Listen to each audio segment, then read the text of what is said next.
আজি আমি স্যাৰ মেটাৰ্নেল কথা মৰ্টেলিটি সুধিব খুজিছো অধ্যক্ষ বিহাৰ মহোদয় মেঘালয় ঝাৰখণ্ড উত্তৰ প্ৰদেশ অধ্যক্ষ মধ্য মহোদয় প্ৰদেশত বিধানসভাত নিয়ম নামানে বিধায়ক অখিল গগৈয়ে অধ্যক্ষ মহোদয় দুখীয়া ৰাজ্য নীতি স্যাৰ। আয়োগৰ মতে মুখ্যমন্ত্ৰীৰ ভাষণত বাৰে বাৰে বাধা দিয়াৰ চেষ্টা অখিল গগৈৰ ভাৰতৰ সকলো ৰাজ্যতে পভাৰ্টি আমাৰ কমাইছে পজিশ্যন ভাল হোৱা নাই নিয়ম ভংগ কৰা অখিল গগৈক দিনটোৰ বাবে নিলম্বন অধ্যক্ষৰ বুধবাৰে বিধানসভাত বাজেট বিতৰ্কত অংশ লৈছিল মুখ্যমন্ত্ৰী হিমন্ত বিশ্ব শৰ্মাই উল্লেখ্য যে বিধানসভাত মুখ্যমন্ত্ৰী আৰু বিৰোধী দলপতিয়ে ভাষণ দি থকাৰ সময়ত কোনো বিধায়কে হস্তক্ষেপ কৰিব নোৱাৰে বুলি গ্ৰহণ কৰা হৈছিল কঠোৰ নিয়ম কিন্তু বিধানসভাৰ কাৰ্য উপদেষ্টা সমিতিৰ বৈঠকত গ্ৰহণ কৰা এই সিদ্ধান্তও নামানে বিৰোধী বিধায়ক অখিল গগৈয়ে বুধবাৰে বাজেটক লৈ চলি থকা আলোচনাৰ সময়ত মুখ্যমন্ত্ৰী হিমন্ত বিশ্ব শৰ্মাই বিধানসভাৰ মজিয়াত বক্তব্য দি থকাৰ মাজতে বাৰে বাৰে বিভিন্ন প্ৰসংগ উত্থাপন কৰি মুখ্যমন্ত্ৰীৰ ভাষণত বাধা দিয়াৰ চেষ্টা চলালে বিধায়ক অখিল গগৈয়ে ইয়াৰ প্ৰত্যুত্তৰত মুখ্যমন্ত্ৰী হিমন্ত বিশ্ব শৰ্মাৰ মন্তব্য কিছুমান মানুহৰ স্বভাৱ কেতিয়াও সলনি নহয় কাৰোবাৰ লগত তুলনা কৰাৰ আগতে মানুহে নিজৰ যোগ্যতা অৰ্জন কৰিব লাগে ইয়াতে বহি অসমৰ কি কি হোৱা নাই মই 3টা দিন ক'ব পাৰোঁ কিন্তু অধ্যক্ষ মহোদয় এজন গৌৰৱী অসমীয়া হিচাপে মই প্ৰিফাৰ কৰিম যে অসমৰ কি কি হৈছে সেই কথাখিনি কোৱাৰ বাবে ই মানুহৰ মানসিকতাৰ স্যাৰ ওপৰত 10% নিৰ্ভৰ কি কি কৰে হোৱা নাই সেইটো কওক না অধ্যক্ষ মহোদয় তেখেতে কয়ে তেওঁ ৰাতি ফেচবুকতে দি দিছে যে এনেকে কৈ থাকিম বুলি গতিকে এইটো তেওঁৰ এটা পাৰ্ট অফ হেবিট মই 102 জন মানুহৰ নেতা গতিকে মইতো টাইম পামেই এইটো গণতন্ত্ৰ গতিকে অধ্যক্ষ মহোদয় কাৰোবাৰ লগত নিজক তুলনা কৰাৰ পৰিৱৰ্তে নিজক তুলনা কৰাৰ আগতে মানুহে যোগ্যতা আহৰণ কৰি ল'ব লাগিব সেইখিনি কাৰণে মইতো কোনো বেয়া নাপাওঁ পৰৱৰ্তী সময়ত পুনৰ মুখ্যমন্ত্ৰীৰ বক্তব্যৰ মাজতে বিভিন্ন প্ৰসংগ টানি আনি বাধা দিয়াৰ চেষ্টা চলালে বিৰোধী বিধায়ক অখিল গগৈয়ে লগে লগে বিধায়ক অখিল গগৈক মুখ্যমন্ত্ৰীৰ কটাক্ষ বিধানসভাত আপুনি কিয় আমোদৰ সামগ্ৰী হ'ব বিচাৰে অধ্যক্ষ মহোদয় অসমৰ সকলো পথাৰতে পানী যোগানৰ ব্যৱস্থাটোৰ কাৰণে আপুনি মই 1.5 ঘণ্টা কম বুলি আপত্তি কৰিছিল অধ্যক্ষ মহোদয়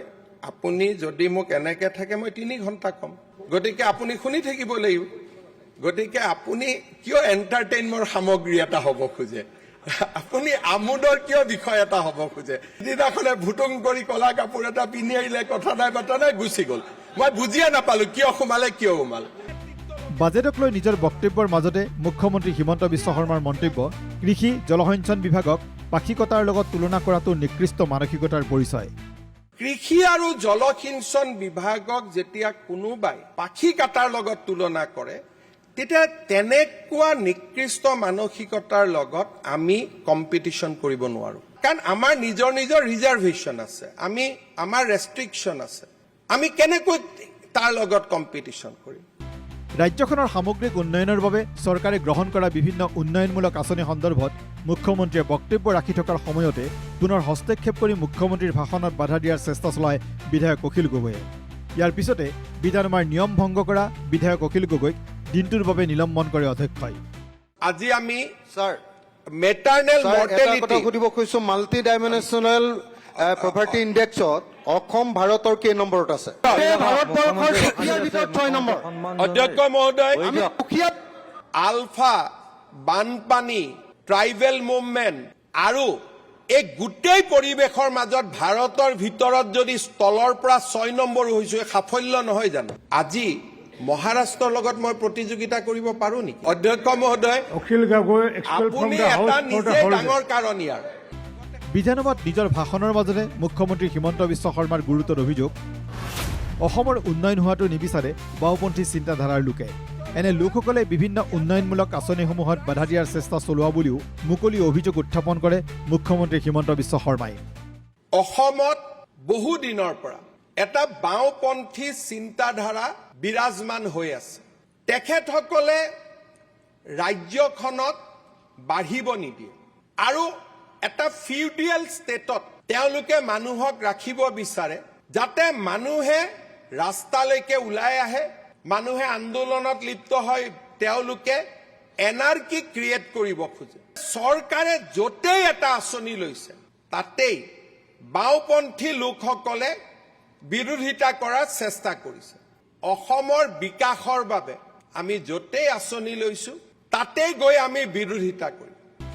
নাম উচ্চাৰণ নকৰাকৈয়ে বিৰোধী বিধায়ক অখিল গগৈক উদ্দেশ্যি বিধানসভাৰ মজিয়াত মুখ্যমন্ত্ৰী হিমন্ত বিশ্ব শৰ্মাৰ মন্তব্য, অৰুণোদয় অসম দৰ্শনৰ বিৰোধিতা কৰা বিধায়কে নিৰ্বাচনৰ জয় হ'বলৈ সমষ্টিৰ প্ৰতিটো নামঘৰতে দিছিল নগদ 1.5 লাখকৈ টকা।